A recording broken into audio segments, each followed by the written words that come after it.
Now, a red Tibetan Mastiff puppy has become the world's most expensive dog after being sold for almost £1 million in China. Andy Briggs is Vice Chairman of the Tibetan Mastiff Club of Great Britain. Hello, Andy. Yes, good evening. Clearly, he's this expensive because he's quite rare, is he? Well, they always have been rare. They're a rare breed in this country, in so much as there are only about 300 to 400 Tibetan Mastiffs in the UK. It seems like they are becoming less and less rare in China. We keep hearing these stories of dogs going for hundreds of thousands of dollars, and each story that comes out, they seem to go up in price. I mean, this is a record, almost £1 million. Yeah. Is it £1 million or $1 million?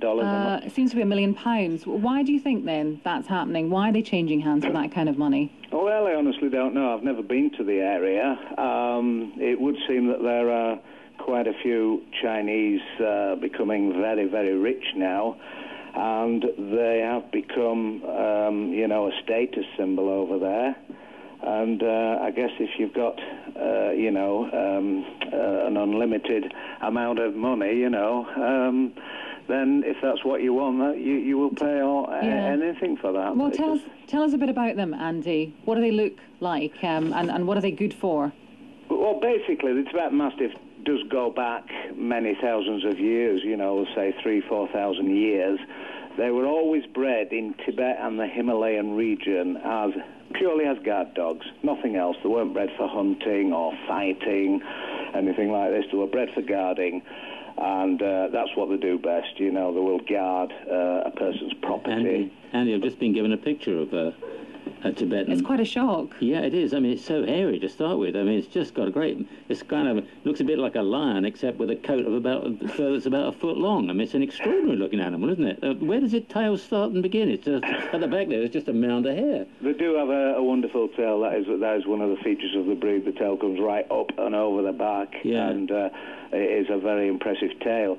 I'm not sure what photograph you're actually looking at there, but I'll be honest, until your researcher rang me a couple of hours ago, I've not heard this recent story, but I've just been doing a bit of quick Googling and seen this latest story. I understand the dog is called Hong Dong, or Big Splash. Is that a Tibetan Mastiff we can hear in the background? That's my young puppy. She's 14 months old. Can you go... Oh, I should take care of her, mate. She's worth a fortune. And certainly not $1 million. Mind you, looking at the dog, I'm not sure anybody's going to come and nick it. Anyway, you wouldn't... Yeah, I think the looks of the dog would actually put somebody off from entering the property. But quite frankly, they are. Once you get to know these dogs, they are very, very good temperaments. What do they weigh when they grow? It looks a big dog. How big would it be when it's full grown, do you think? Well, in this country, the European and the UK bred dogs, a male would generally be in the region of 26 inches minimum to 28 inches at the shoulder, 28.5 inches perhaps. Weighing how much? A little bit smaller. Weight-wise, sort of 120, 140 pounds. Okay. I mean, this red dog that I've seen that's been sold for $1 million, it says it's almost 3 foot high. Okay. Weighs 180 pounds at 11 months old. You wouldn't want it to jump up on you in the evening. Thanks very much indeed. Lovely to talk to you, Andy. Andy Briggs from the Tibetan Mastiff Club. That was Aasmir. This is Peter. Good night.